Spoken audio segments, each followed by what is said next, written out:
As Syrian President Ahmed al-Shara works to establish and strengthen relations with, well, everyone, Turkish President Recep Tayyip Erdogan is insisting that Damascus keeps its focus on the deal to integrate the Kurdish US-backed SDF forces into the Syrian army.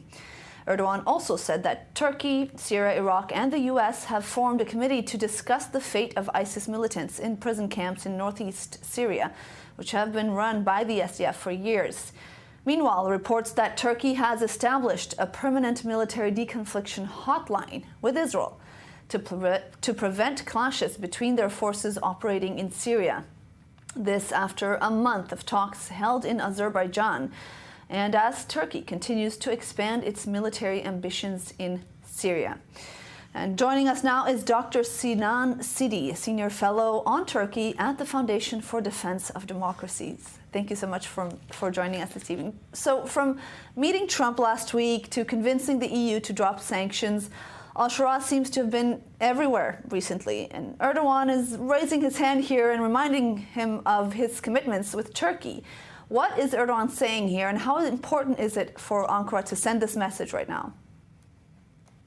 I think it's tremendously important because, look, Erdogan has been pressuring, in fact, lobbying Washington for a considerable amount of time now to say, look, along with some other Gulf states, notably Saudi Arabia, leave Syria to us. And we have seen a lot of commentary in the past several weeks, but mostly since the essentially Trump visit to the region, whereby Turkey's star is allegedly on the rise, saying that Turkey has essentially become the winner out of Trump's visit, because Trump does seem to be in a position to be handing over the so-called keys to Syria to Turkey and Saudi Arabia.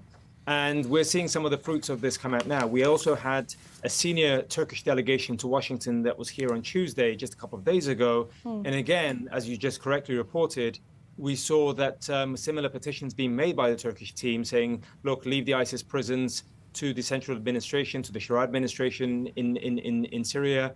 Washington does not need to have troops here anymore. Again, Turkey is reiterating this message saying, leave Syria to us and the Saudis will take care of it for you. Essentially, Turkey wants, in collaboration with a couple of other powers in the region, to dominate the fate of Syria going forward. Now, shortly here, you mentioned the Saudis. We saw large billboards in Damascus thanking Trump and Saudi Arabia's MBS. How much influence does Turkey have at the moment in Syria? Well, it depends who you talk to. I mean, I think my position is Turkey has some considerable influence in several areas. Look, we just had, since the lifting or the proposed lifting of sanctions, technical details still have to be worked out. We had there was an expo, an exhibition in Damascus where 180 Turkish firms were featured, all ranging from like construction firms to banking firms that are salivating to essentially rebuild and have a significant pie in the rebuilding of Syria. Those are really important. Turkey is also pitching, sales of military equipment and military assistance and hardware to Syria and Syria's new regime. Those are basically really doable by Turkey, and Shura is aware of this.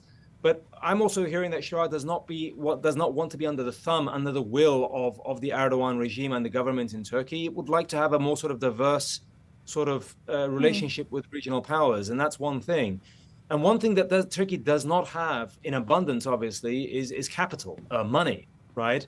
And Shura is aware of this, and so that is why he is keen to essentially build even closer ties with some of the Gulf states, notably the Emiratis as well as the Saudis, simply because they're interested in investing in the new Syrian state. And for them to do so, Shura has got to keep a meaningful distance with the Turkish government, which is why he visited. He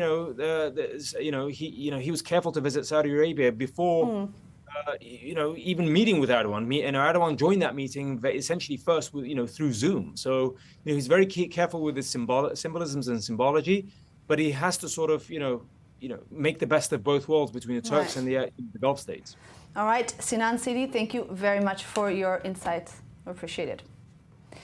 We're going